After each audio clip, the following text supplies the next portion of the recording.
Great.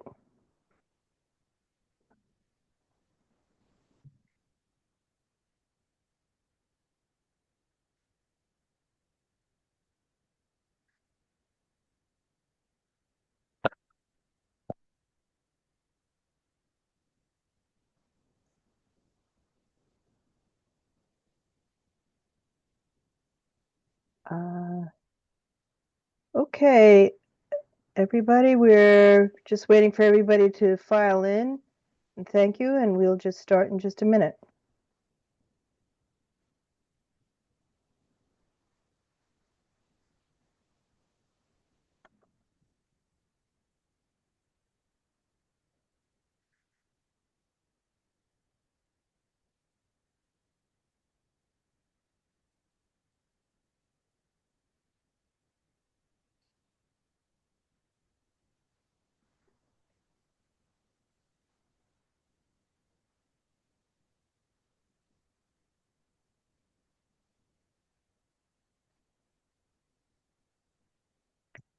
All righty. Well, I am going to get started and first welcome everybody to this webinar. My name is Marcia Ellison, and I am here representing the Center for Knowledge Translation for Employment Research here at UMass Chan Medical School. And it is my distinct pleasure to introduce Dr. Andrew Houghtonville, a leading expert in economics and disability research. He is professor of economics and founder of the University of New Hampshire's Institute on Disability. Under his leadership, the Institute has become a national authority on the economic and social inclusion of people with disabilities, with over 87 active grants and projects. And he will be presenting recent data from the Institute on Disability Employment at this webinar. So I do want to acknowledge our funders for this presentation, which is the National Institute on Disability, Independent Living, and Rehabilitation Research. And they are a center within the Administration for Community Living, HHS, in the U.S. federal government. The contents of this presentation do not represent the policy of NIDILRR or the federal government. So thank you again. And with that, I'm going to turn this over to Dr. Houghtonville. Hi, everybody. My name is Andrew Houghtonville. I'm a 58-year-old cis male, white, with a gray beard. I'm wearing a blue hat and headphones. And I experienced disability in several ways as a parent, as a child of a person with a disability who was institutionalized when I was young. And I experienced disabilities myself. I experienced depression and anxiety, which are mitigated with medication and really great therapists. All right, so what we'll cover today, we'll cover first statistics and the way they can help shape policy. We'll talk about the StatsRRTC, which is the statistics center that I run, which we hope to be a go-to source for disability statistics. I'll describe some key statistics related to employment of people with disabilities with some examples that are used to drive policy. And also we'll have a Q&A section of the presentation. You can ask questions via the chat or the Q&A buttons. You can use either one at any time during the presentation. We probably won't answer questions until the end, but we can queue up the questions as we go along. All right. So first, we'll often make this statement, statistics can help shape disability policy.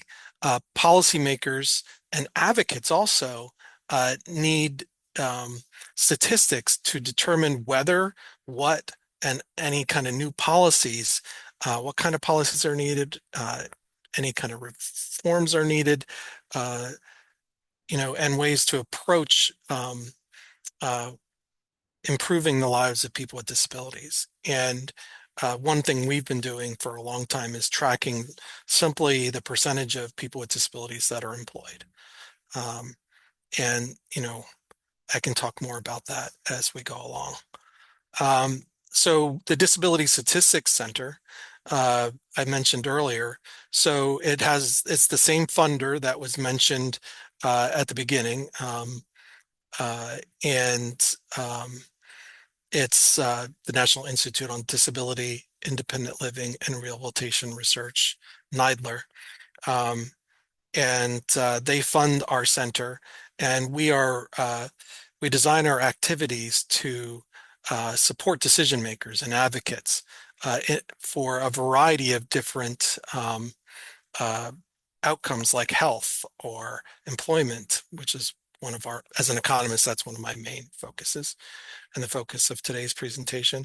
But we also talk about community living. We have projects on crime victimization, housing policy, um, local characteristics that uh, limit people's mobility, um, and a number of other things. We're not just employment.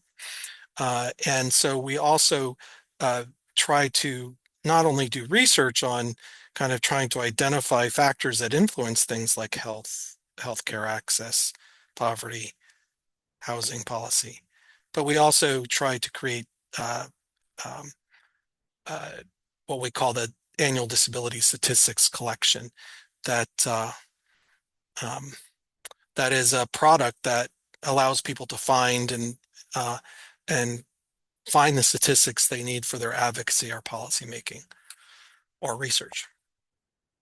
Some of our activities include conducting research to improve about um, knowledge about and access to existing statistics and the data that underlies it. So at the very start, we have to ask the question, is the data valid? Is it appropriate you know, uh, for measuring, say, the employment of people with disabilities or the health of people with disabilities? So we have to actually conduct research to kind of look at the quality of the underlying data and the statistics that are generated with that. We also generate new knowledge about patterns and trends that we see in the data themselves, right? So not only do we do research on how to improve the collection of statistics, but we also conduct research to understand the patterns and trends that people with disabilities experience. And then we also try to strengthen the connection between the users of disability statistics, so many of you that are on this call, but also and connect them to the collectors of disability statistics and other decision makers. There's been a lot of movement in this area based on concerns about how the Census Bureau collects data. So trying to connect the data users and the data collectors, the data collection agencies, is something we try to do at the StatsRRTC. So I mentioned the disability statistics collection. So currently there's some screenshots of the covers of the 2003 version of the compendium, the annual disability statistics collection. At the very hub of it was our first document that is called the Annual Disability Statistics Compendium. And that's basically a scraping as many disability statistics sources and gives you tables, many of them at the state level, almost all of them at the state level, and puts it all in one place and then updates it annually with the most recent data available. It's not always 2013 data because some agencies lag behind the year of the year. Because you have to collect the data, then clean it and analyze it, and that can take quite a bit of time. So we try to create some documents. We're in the middle of a major revision of how we're doing it, trying to make it more accessible for people with disabilities, disability-wise, but also to provide a greater flexibility because everything was always designed with print in mind. Now we're going the second version of the collection and compendium are going from, okay, instead of paper, we're going from web and starting to design it from web and then go to paper. And it really changes the flexibility in which people are able to find things and the accessibility of those. Let's see. Let me just make one more point. We're going to jump into some trends. There is on the screen, there's a screenshot of the annual report. And the annual report, the compendium basically looks at things across state and geographic location every year. The annual disability statistics, the annual report, not the compendium, the annual report looks at things over time. And that's some of the results I'll present today. One question that people may have, though, is why would we need this? Many of these are government publications to begin with. Why have a compendium or an annual report? Well, while there are a lot of statistics generated on the population with disability, there's no place where you can find them in one place. They're scattered all over the federal government, just like disability policy and disability services are scattered across the federal government and state governments and local governments. So are the statistics, and that's something that we have to overcome, and the compendium is trying, and the annual report are trying to overcome it. And why do the annual report? Well, there's no agency that's tracking outcomes over time. The Census Bureau, their charge is to get the best estimates this year. They do not have a charge of get the best estimates and follow patterns and trends over time. Census is really a snapshot kind of place. And that's what their legislative mission is, very much snapshot. And so there's no place where this, someone can track the trends. And why do we do it? Well, we do it because no one else does. And frankly, NIDILRR asked us to do it. NIDILRR recognizes this gap in this gap in federal government and academic research and scholarship, because no one else is doing it. NIDILRR, if people aren't familiar with NIDILRR, they don't run their own service-related program. They're really the only cross-disability, cross purpose, like health, employment, technology, community living. It's really the only, it's the only place where disability is prime, not just an offshoot of some, other component of the agency's mission. And it's really unique. It's small but mighty agency. And I can answer questions if people are interested about NIDILRR, because I've been working with them for a long time. A lot of great people. So let's jump to we're going to look at some findings from the annual report. And some of these are a bit old and they've been updated. So I can talk about, what's it look like now. These are from a few years ago. The first thing we're going to look at is the percentage of the US population with disabilities, which has grown over time. This slide goes from 2008, and that's when they first added questions about disability in the underlying data source.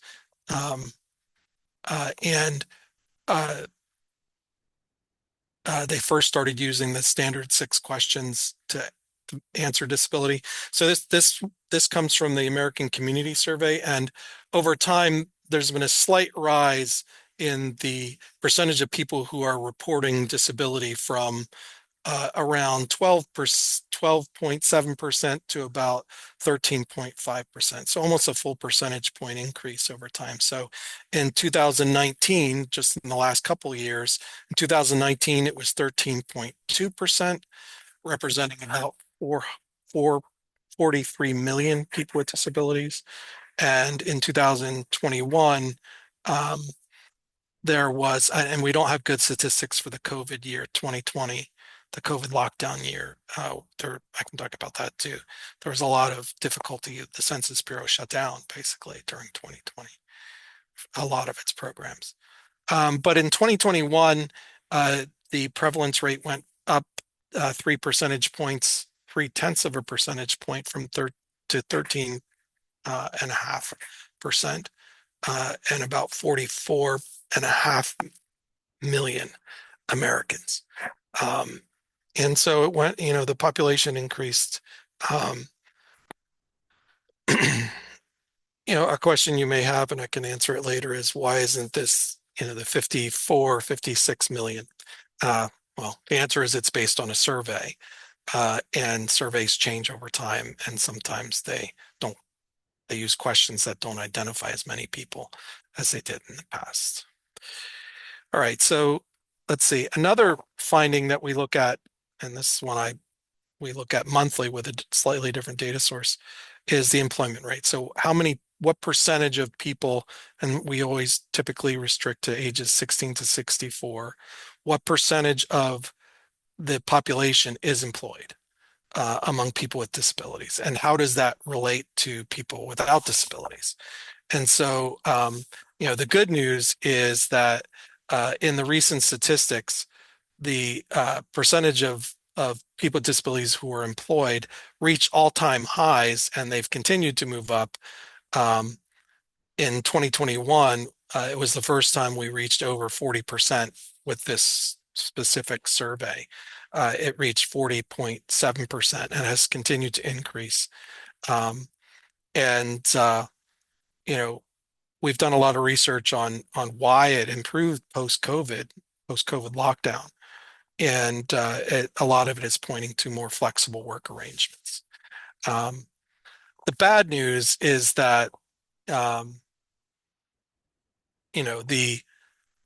gap between people with and without disabilities is still really substantial, right?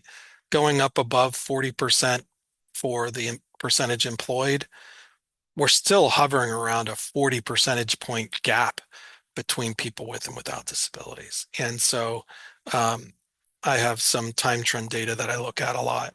And that gap has narrowed a bit since these numbers, since 2021. But that the narrowing of the gap has slowed. All right. And so this is a chart that talks exactly what I was just saying, that the gap, it's a bit hard to distinguish in this chart, but the two lines, there's the percentage of people without disabilities who are employed, the percentage of people with disabilities who are employed. You can see the ginormous gap between, and that is an analytic term, ginormous. You can see the gap, almost a 40% gap that's pretty stable. And this goes back, any statistic that I do, I try to go as far back with other sources. And it goes back to the 70s as, the data that I've been able to grab. Um, there is this slight, there is a slight decrease in this gap between people with disabilities, which was the good news.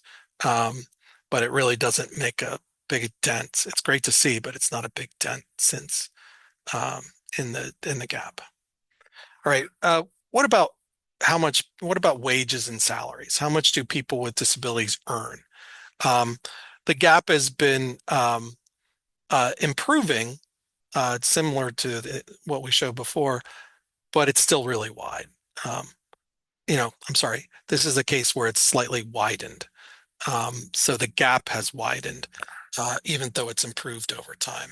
And so the median, so roughly, the midpoint among full-time, full year workers was about 45,000 for people with disabilities.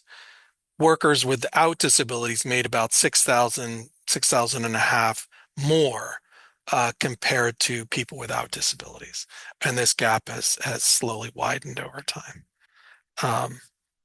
And is really pretty substantial difference.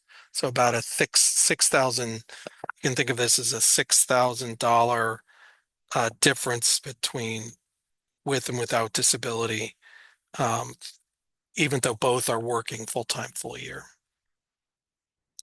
The next slide it talks about poverty. This is another, the poverty rate is something that we track over time. And people with disabilities are more than twice as likely to live in poverty. In 2021, about 25.4% of people with disabilities were living in poverty compared to 11.8% for people without disabilities. So that's a gap of 13.6 percentage points. And that's pretty darn substantial, right? And it really comes in whenever I look at statistics. Um, I always have to think that about a quarter to a third, some of the other surveys suggest that about a third of people with disabilities are living in poverty. And, it always shapes every interpretation of trends that I have. Um, for instance, there was one trend that suggests people with disabilities stayed in the labor market. They didn't leave the labor market during the pandemic, even in April and May of 2020 when we had the lockdowns. Well, hey, that's great. People with disabilities stayed engaged in the workplace. However, they had to. Many of them live in poverty and they had to. So it's a bit of a double-edged sword when you bring in kind of the context of this pretty substantial poverty number. One of the things that we do at the Statistics Center, on the screen, there's the infographic, and we're not intending that people read through the infographic, so ignore that. Maybe I should try to gray it over because I'll go over some of the findings that are in the infographic. But one of the things we do in the Statistics Center is try to put things in greater context, pull things together, not just look at trends over time in a set of statistics, but look at kind of a bigger picture for a specific population. So together with our partners at the RTC Rural, which is also NIDILRR funded center on disability in rural communities. So um, uh, the same funders is pull together some statistics for comparing people with disabilities and without disabilities in rural and non-rural areas. So we have on the screen is the 2023 disability statistics infographic on the experience of people with disabilities in rural America. There are about 3.1 people, um, I'm sorry, 31, I'm sorry, again, 3 million people with disabilities living in like the most remote areas. So places that really don't have a core city. It's kind of, there are different ways of categorizing ruralness. Um, but there are many people with disabilities living in the most remote and rural areas.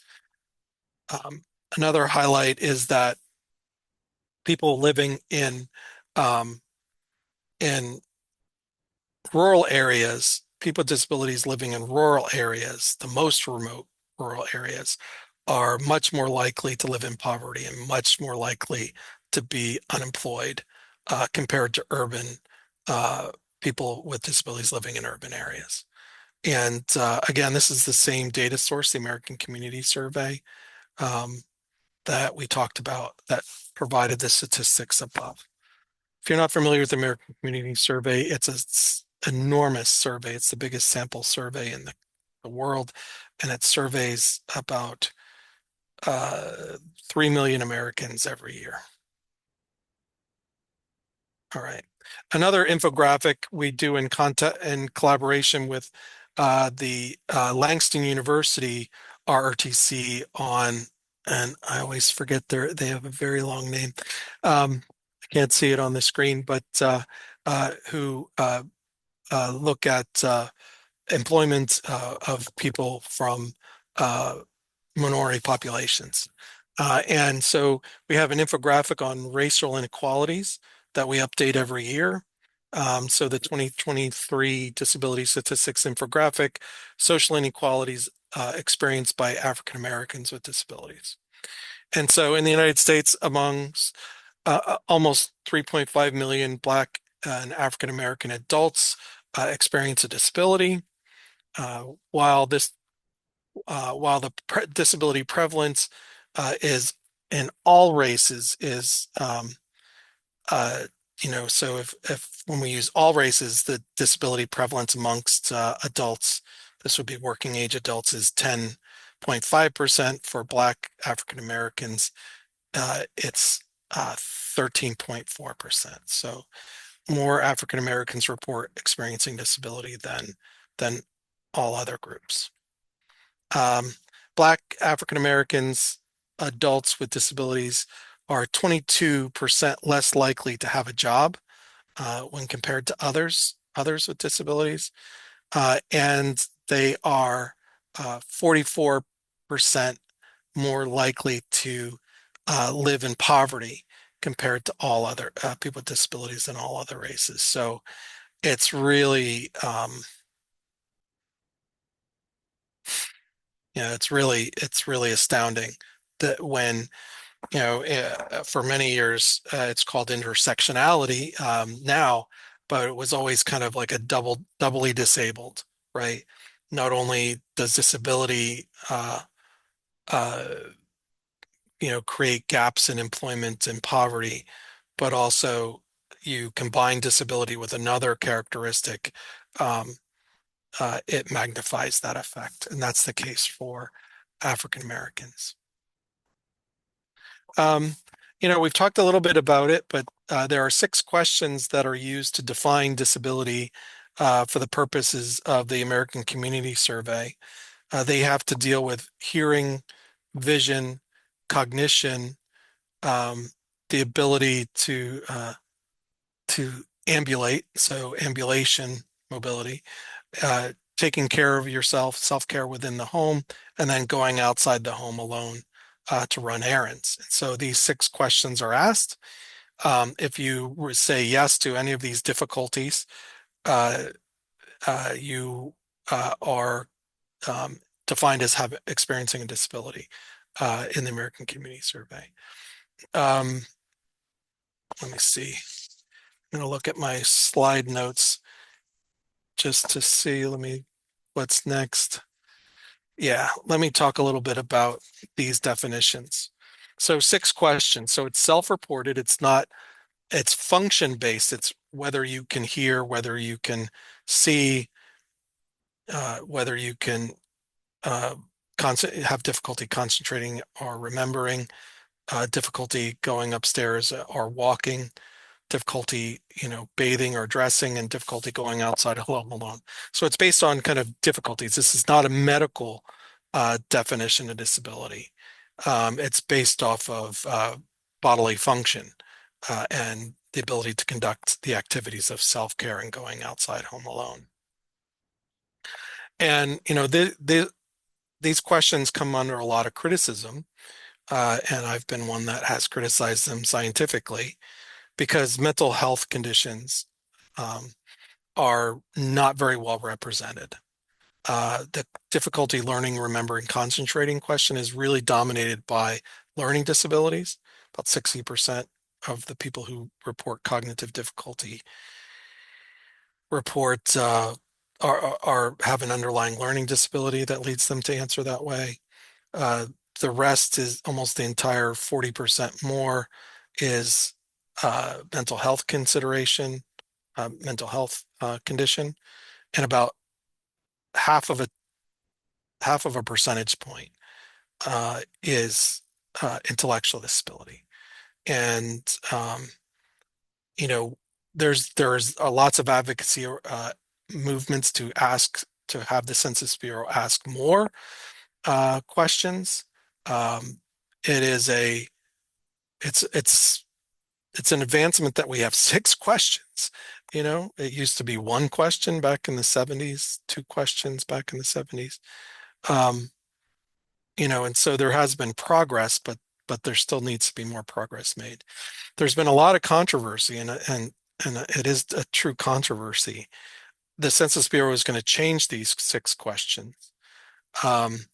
And frankly, the Census Bureau really didn't get adequate input or engagement, or did not engage people with disabilities in a substantial way when this decision was made. And the folks who developed the new questions, they're international questions. They're similar to these, but there really wasn't a lot of engagement of people with disabilities in the United States. So if you're interested in asking questions or having me talk more about that controversy, I'm happy to.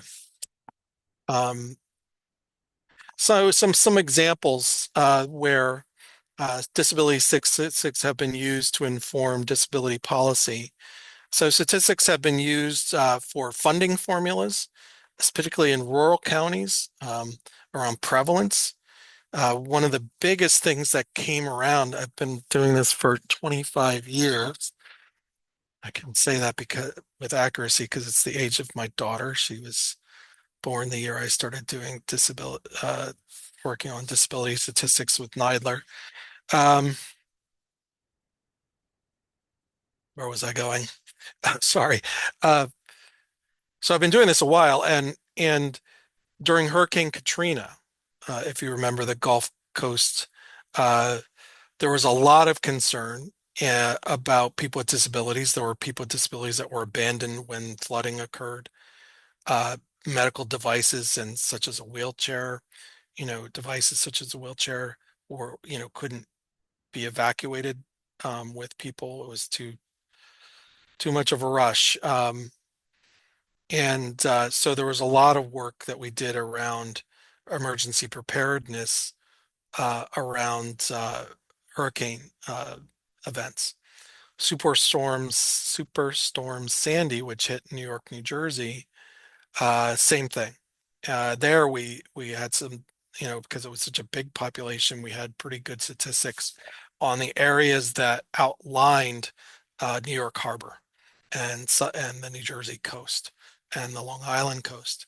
And we're able to generate statistics for advocates that were, and most of this stuff is done post a big event, um, to develop better emergency preparedness plans for major cities. And got some really great lawyers from the independent living world to push on uh, public uh, public planners. Um, so it's also disability statistics have also been used to inform audiences related to adult education in the literature field, um, for the need for inclusive local programming.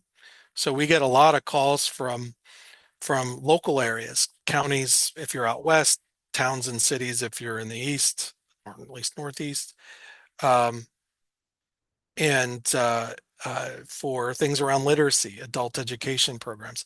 Another place where this comes in is um, voting.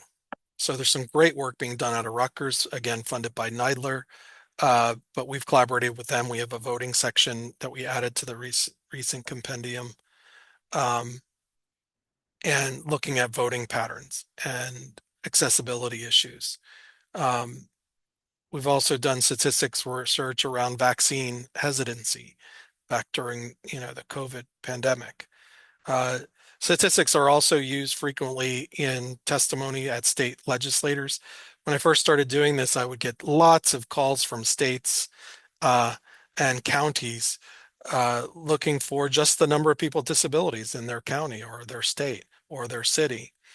And I created an initial version of the compendium based off of those calls because I just wanted to send them to table XYZ to get the most recent up-to-date estimate of disability population in their area.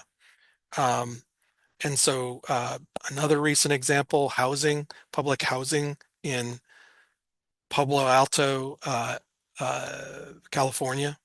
We were able to get city level statistics for them, not from the compendium, but from our technical assistance group, because we can't say that the disability compendium is going to have every statistic people want.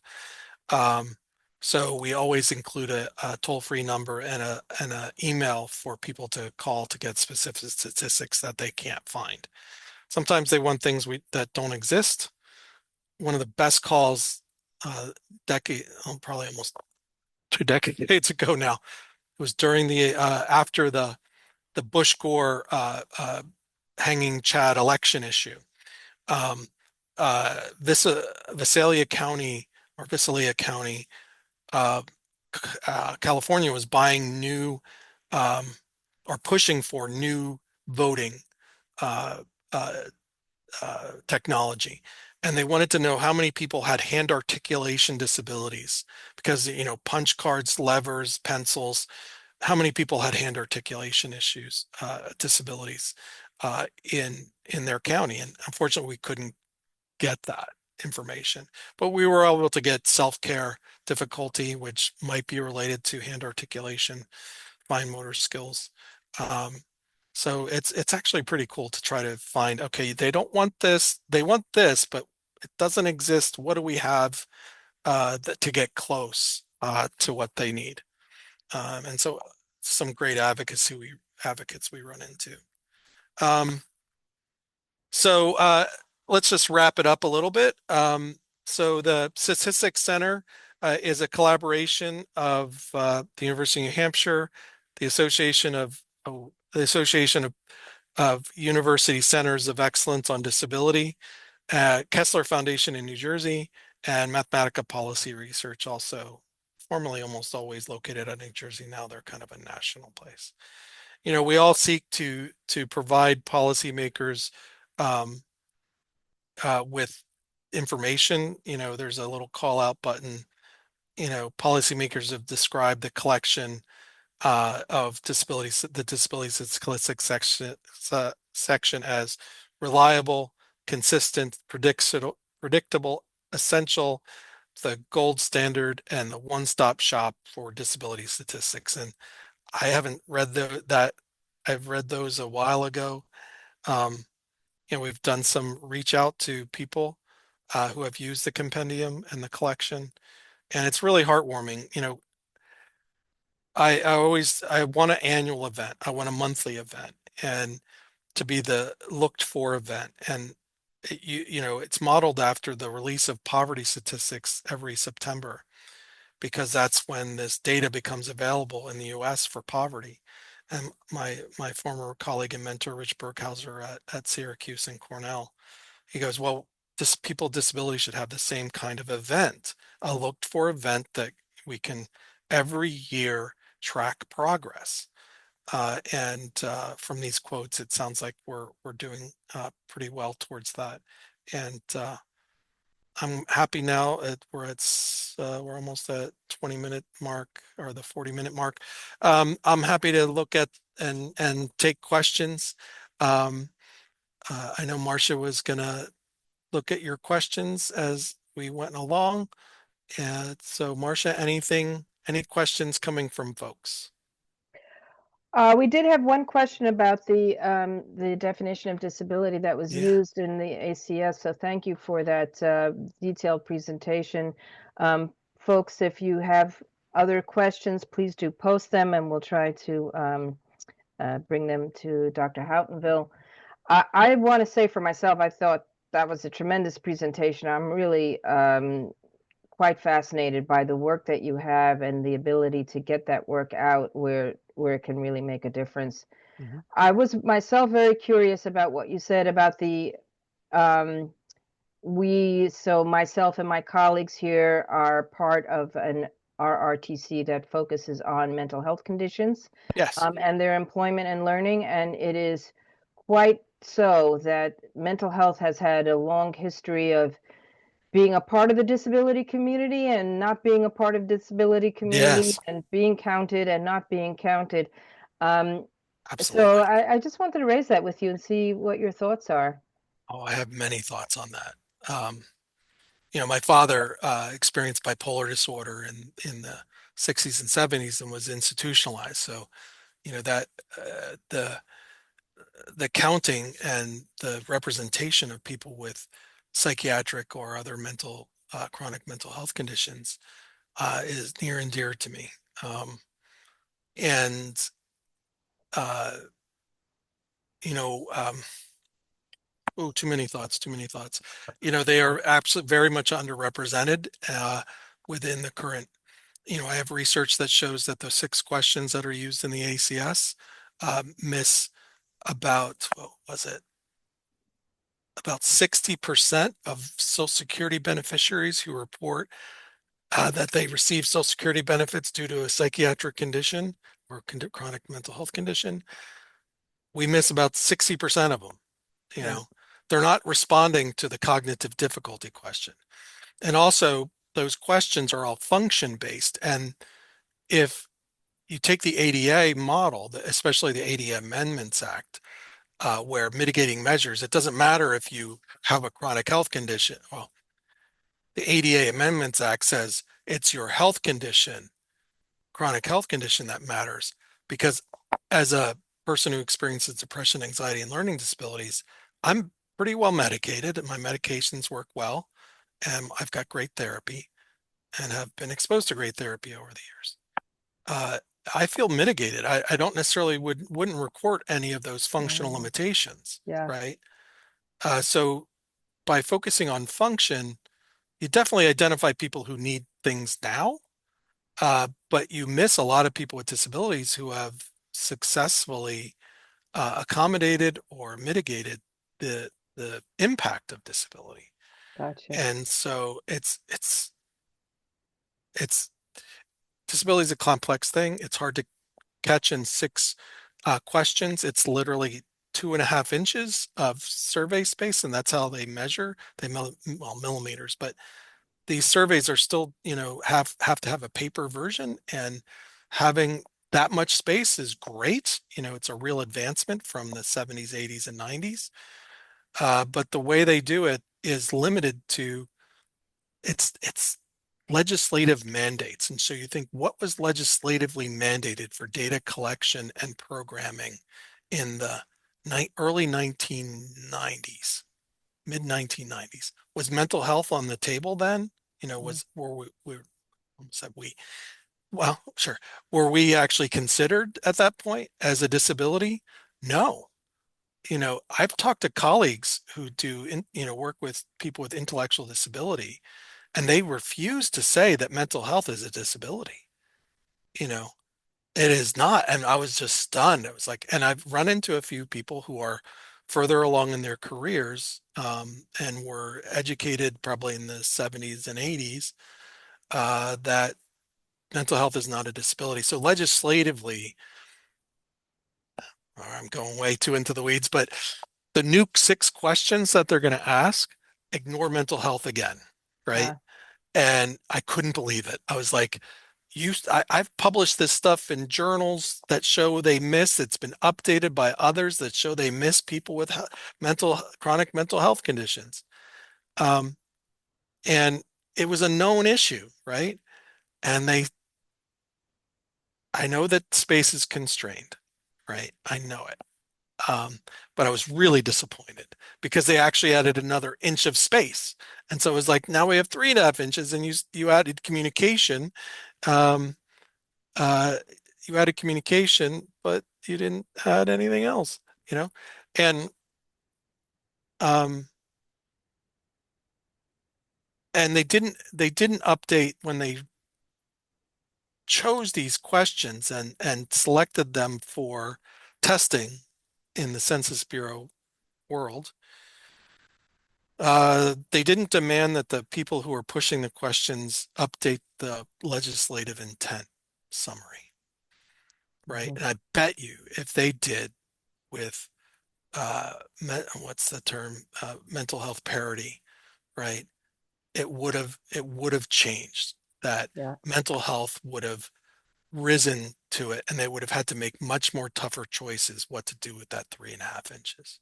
very complex. To add 3.5 inches and only ask an additional communication question Yeah, really the was the just a history of blow to how the mental health stomach. is treated as I mean, it was included in the ADA, but there's still a lot of feelings about if mental health is a disability or is it Oh, not a come disability. on.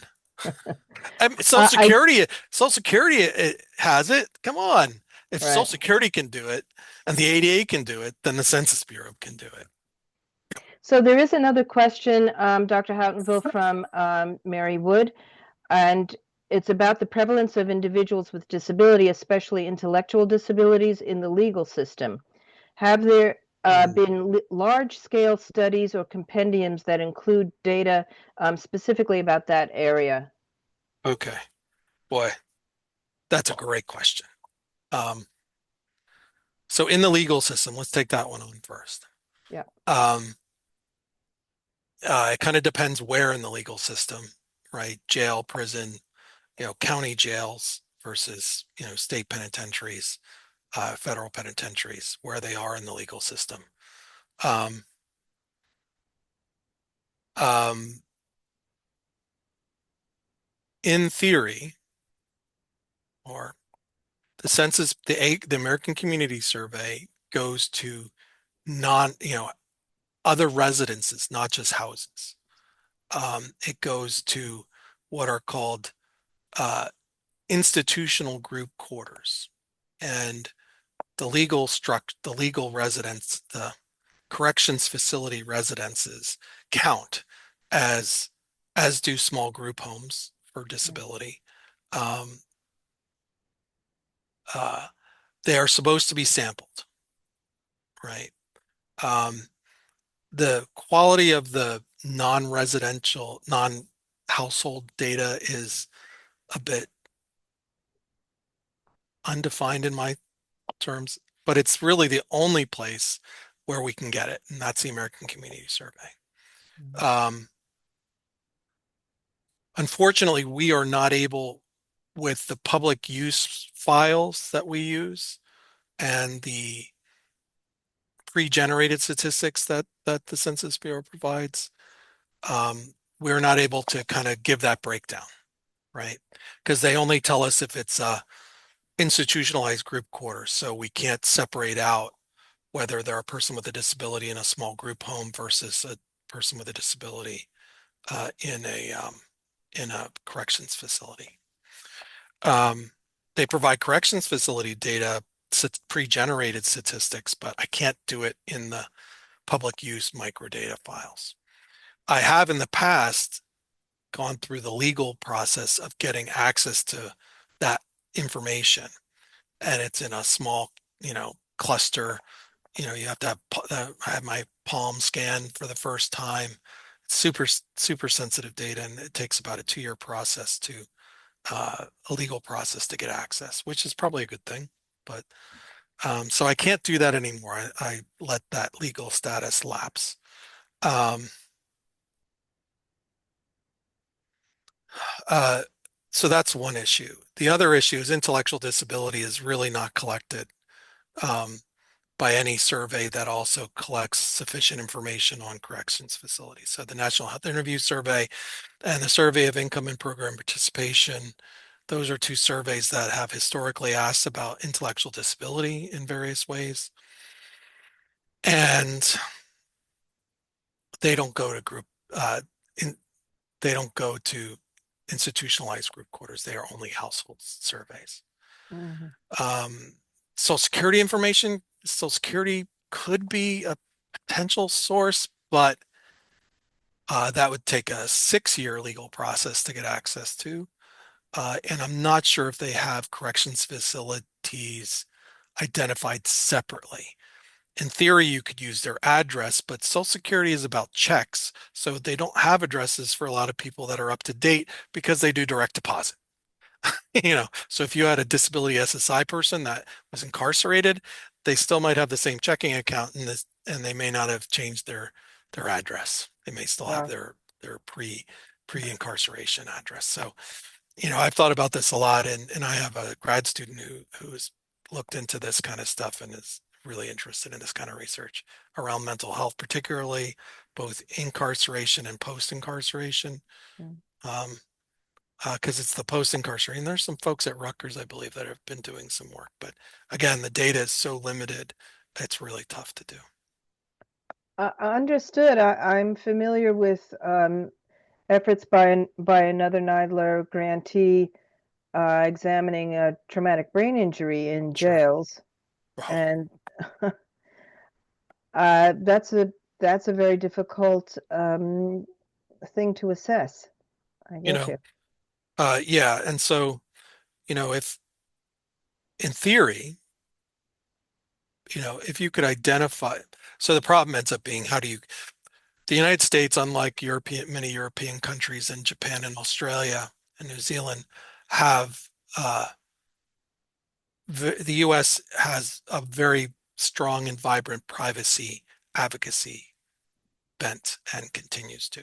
And so connecting data sets like the Bureau of Prisons data with Medicaid data that has health insurance claims, or Medicare data that has health insurance claims, or health health, health insurance data, it's impossible to collect. It takes lawyer after lawyer after lawyer, and then it's really hard to do. We can't even connect special ed data to Medicaid data. Yeah, Um, you know, uh, without use and AI actually might help. But again, once AI starts to be able to do this stuff, we have to worry about privacy concerns even more, because I don't want to be the person that the social security numbers or any information is found. But AI is going to be problematic with privacy and survey design. for sure. Well, I want to encourage everyone to please do visit the StatsRRTC. And also in the chat is a reference to the NTIDE Lunch and Learn webinar series. These are fantastic opportunities to get the latest disability statistics and disability employment statistics as well. So we are very grateful to Dr. Houghtonville, and thank you, everyone, for participating today. All right. Thank you. And feel free to contact me if you have questions.